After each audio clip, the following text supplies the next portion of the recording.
അമേരിക്കയിൽ സെറ്റിലാകാൻ ആഗ്രഹിക്കുന്നവർക്ക് ദാ വരുന്നു ട്രംപ് ഭരണകൂടത്തിന്റെ വക 8ന്റെ പണി. പണ്ട് നമ്മൾ കേട്ടിട്ടുണ്ട്, ഒരു അമേരിക്കൻ പൗരനെ കെട്ടിയാൽ പെട്ടെന്ന് ഗ്രീൻ കാർഡ് കിട്ടുമെന്ന്. എന്നാൽ ഇനി ആ കളി നടപ്പില്ല. വെറും പേപ്പറിൽ മാത്രം കല്യാണം കഴിച്ച് ഗ്രീൻ കാർഡ് തട്ടിയെടുക്കാമെന്ന് ആരെങ്കിലും സ്വപ്നം കാണുന്നുണ്ടെങ്കിൽ അത് ഇപ്പോഴേ മറന്നേക്കൂ. ഇമിഗ്രേഷൻ നിയമങ്ങളിൽ കടുത്ത മാറ്റങ്ങളാണ് ട്രംപ് കൊണ്ടുവരുന്നത്. ഇതിനെക്കുറിച്ച് പ്രമുഖ ഇമിഗ്രേഷൻ അറ്റോർണി ബ്രാഡ് ബെൻസ്റ്റീൻ നൽകുന്ന മുന്നറിയിപ്പ് കേട്ടാൽ നിങ്ങൾ ഞെട്ടും. അതായത്, വിവാഹം നിയമപരമായി നടന്നോ എന്ന് മാത്രമല്ല ഇനി ഉദ്യോഗസ്ഥർ നോക്കുന്നത്, ആ വിവാഹം യഥാർത്ഥമാണോ എന്നാണ് അവരുടെ പ്രധാന ചോദ്യം. കുടിയേറ്റ ആനുകൂല്യങ്ങൾ കിട്ടാൻ വേണ്ടി മാത്രം നടത്തുന്ന കല്യാണങ്ങൾ തടയാൻ ഉദ്യോഗസ്ഥർ നിങ്ങളുടെ സ്വീകരണ മുറിയിലേക്ക് വരെ എത്തും. ഭാര്യ ഭർത്താക്കന്മാരായ ദമ്പതികൾ തമ്മിലുള്ള ബന്ധത്തിന്റെ ആഴവും വിശ്വാസ്യതയും ബോധ്യപ്പെട്ടാൽ മാത്രമേ ഇനി ഗ്രീൻ കാർഡ് ഫയൽ ഒപ്പിടൂ. രേഖകളിൽ മാത്രം ഭാര്യ ഭർത്താക്കന്മാരായി നടന്നിരുന്ന ആ പഴയ വിദ്യ ഇനി ആവർത്തിച്ചാൽ പണി പാളുമെന്ന് ചുരുക്കം.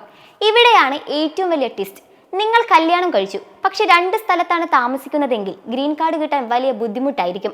ജോലിക്ക് വേണ്ടിയോ പഠനത്തിന് വേണ്ടിയോ ആണ് മാറി താമസിക്കുന്നതെന്ന് നിങ്ങൾ പറഞ്ഞാൽ ഇമിഗ്രേഷൻ വിഭാഗം അത് മുഖവിലക്കെടുക്കില്ല. നിയമപരമായി വിവാഹം എന്നാൽ ഒരു മേൽക്കൂരയ്ക്ക് താഴെ ഒരുമിച്ച് താമസിക്കണമെന്നാണ് പുതിയ കർശന വ്യവസ്ഥ. ദമ്പതികൾ ഒരുമിച്ച് ജീവിക്കുന്നില്ലെങ്കിൽ അത് വിവാഹ തട്ടിപ്പായി കണക്കാക്കിയ അപേക്ഷ നിരസിക്കും. എന്ന് മാത്രമല്ല, നിയമ നടപടികൾ നേരിടേണ്ടിയും വരും. നിങ്ങളുടെ മൊത്തത്തിലുള്ള ജീവിത രീതിയും ബന്ധവും പരിശോധിച്ച ശേഷം മാത്രമേ തീരുമാനമെടുക്കൂ.